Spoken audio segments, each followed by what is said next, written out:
Hello, world, and hello, Harold Goodwin. Great to see you. Good morning, Ron. Can you please introduce yourself and your work? I'm Harold Goodwin. I'm one of the two directors of the International Centre for Responsible Tourism at Leeds Metropolitan. All right. Can you tell us a little bit about this center? What is it you The do? centre, the centre undertakes postgraduate training and research on responsible tourism all around the world, and we run conferences which engage the industry in the debates about responsible tourism. Excellent. I was very privileged to participate in that discussion and debate in Belize. It Um, was have you there, Ron. and a quick question for everyone. What is responsible tourism? Responsible tourism is about taking responsibility to make tourism more sustainable and to contribute to making better places for people to live in first and better places for people to visit second. Beautiful. Is there, what are the major differences between responsible tourism and sustainable tourism? Responsible tourism is about actually doing it rather than just talking about it. It's about taking responsibility to make the difference. And one of the great things about responsibility is that it's there for free. We can all take as much of it as we want, and it doesn't absorb carbon, it doesn't emit carbon. Excellent. Well, speaking about a lower carbon world, we're going to hold the online Responsible Tourism Week, February 14th to the 18th, and look forward to your participation.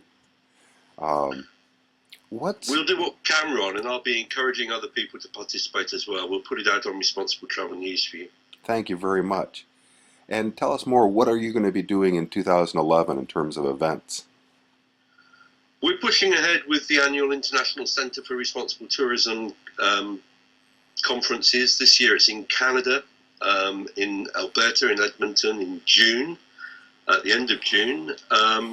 We're also undertaking a major program of work on tourism and livelihoods in a number of destinations around the world, looking at the contribution which tourism makes to local people's livelihoods, and planning for the expansion of our master's program.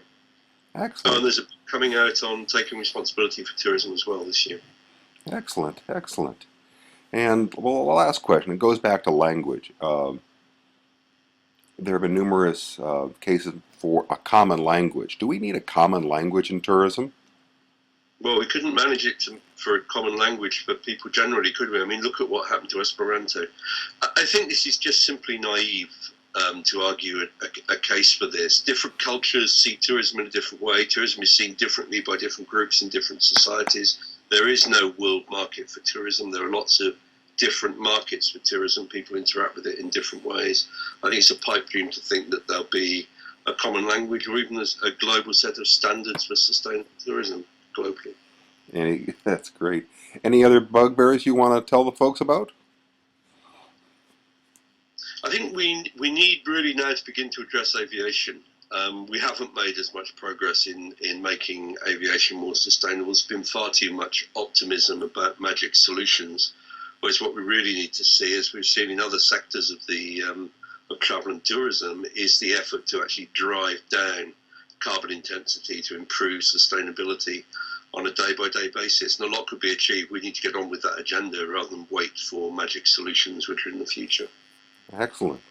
Harold, we'll continue this conversation online, and thank you for your time today.